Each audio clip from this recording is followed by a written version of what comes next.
আন্তর্জাতিক অপরাধ ট্রাইব্যুনাল কর্তৃক গুম, খুন ও গণহত্যার ৩টি মামলায় এখন পর্যন্ত ২৫ জন সামরিক কর্মকর্তার বিরুদ্ধে গ্রেপ্তারি পরোয়ানা ওয়ারেন্ট জারি করা হয়েছে। এই কর্মকর্তাদের মধ্যে লেফটেন্যান্ট জেনারেল ও মেজর জেনারেল পদমর্যাদার ৯ জন কর্মকর্তা রয়েছেন। এর মধ্যে ২ জন সার্ভিং মেজর জেনারেল রয়েছেন, যার মধ্যে একজন মেজর জেনারেল শেখ মোহাম্মদ সারওয়ার হোসেন সেনা হেফাজতে রয়েছেন। অপরজন শেখ হাসিনার সাবেক মিলিটারি সেক্রেটারি মেজর জেনারেল কবির আহমেদ পালিয়ে গেছেন।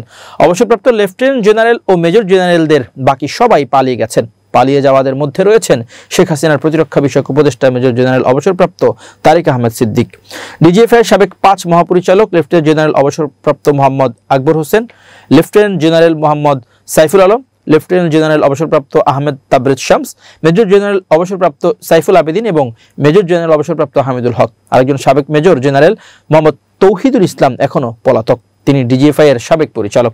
এর মধ্যে লেফটেন্যান্ট জেনারেল অবসরপ্রাপ্ত আকবর ভারতে পালিয়ে আছেন বলে ইতিমধ্যে মিডিয়ায় খবর প্রকাশিত হয়েছে। পলাতক বাকি জেনারেলদের অবস্থান জানা যায়নি। স্বৈরাচারী শেখ হাসিনা সরকারের ১৫.৫ বছরে গুম খুনের ২ মামলায় গত ৮ অক্টোবর ওয়ারেন্ট ইস্যু হওয়া ৩০ আসামির মধ্যে এক মামলায় ১৭ জন এবং আরেক মামলায় ১৩ জন আসামি। ২ মামলায় শেখ হাসিনা ও তারিক সিদ্দিকী কমন আসামি হওয়ায় মোট আসামির সংখ্যা ২৮ জন। এর মধ্যে সেনাবাহিনীর কর্মকর্তা ২৩ জন। এছাড়া ট্রাইব্যুনালে একই দিনে জুলাই গণহত্যায় রামপুরায় ২৮ জনকে হত্যার দায়ে অভিযোগ দায়ের ও ওয়ারেন্ট ইস্যু হওয়ার অপর মামলায় ৪ জন আসামি। এর মধ্যে ২ জন সেনা কর্মকর্তা।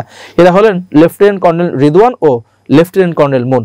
তারা ২ জন বিজিবির কর্মকর্তা এবং এ মামলার অপর ২ আসামি পুলিশের সদস্য। শনিবার সেনা সদরের ব্রিফিংয়ে বাংলাদেশ সেনাবাহিনীর major general adjutant Mohammad Hakimuzzaman জানান, ওয়ারেন্টভুক্ত ২৫ সেনা কর্মকর্তার মধ্যে ৯ জন অবসরপ্রাপ্ত, ১৫ জন চাকরিরত এবং একজন এলপিআর এ আছেন। কর্মরত ও এলপিআর এ থাকাদের মধ্যে মাত্র একজন সিটিআইবি ও ডিজিএফআই এর সাবেক পরিচালক মেজর জেনারেল কবির মোহাম্মদ পালিয়ে গেছেন। বাকি ১৫ জন তাদের হেফাজতে আছেন।